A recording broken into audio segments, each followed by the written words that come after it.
Shalom, gloire soit rendue à notre Dieu, le créateur de l'univers, de toutes choses. Nous sommes en train de parler, nous sommes en train vraiment de nous entretenir, nous édifier partant de ces programmes que nous avions vraiment dénommés la lecture audible de la parole de l'Éternel, dans lesquels nous mettrons la portée de tout le monde, de tous les enfants de l'Éternel, la Bible audio, d'une manière audio, afin que nous puissions équiper encore les enfants de Dieu de la bonne manière. Nous sommes dans la première partie de la lecture. Et nous avions commencé avec les premiers livres, qui est le livre de Genèse. Alors nous avions dit que le livre de Genèse a deux parties. La première partie qui est la création, et puis toutes les choses là jusqu'au tour de Babel.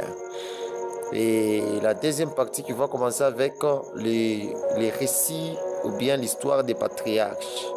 Parce que le livre de Genèse, j'aimerais rappeler, ça commence avec la création de l'univers et aussi du premier homme. Et ça finit avec la mort d'un patriarche, Joseph. Alors, il y a des patriarches. Quand nous parlons du mot patriarche, ce n'est pas vraiment un mot qui est biblique, parce que c'est un mot qui nous vient vraiment du latin patriarca, et puis du grec patriarchos. Alors, ce mot signifie tout simplement père des familles. C'est-à-dire, quand nous parlons des patriarches, nous voyons le père des familles. Ça veut aussi dire le fondateur d'une tribu. C'est-à-dire, quand nous parlons des patriarches, nous faisons référence à un homme qui a commencé, qui a fondé, qui a formé une famille, qui a commencé une génération, qui a commencé une tribu. Alors, c'est quand nous disons vraiment patriarche, nous sommes en train de nous référer à ça.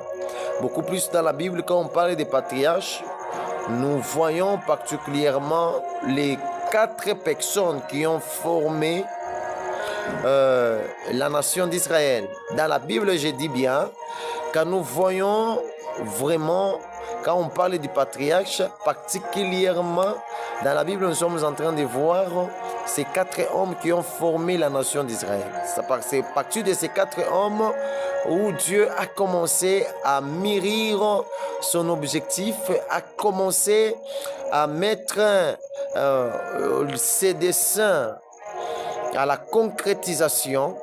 Alors, nous allons voir et nous allons lire ensemble comment donc cela est survenu. Succès, nous vous demandons juste d'être avec nous, parce que Dieu nous fera énormément du bien. Que Dieu nous bénisse tous abondamment.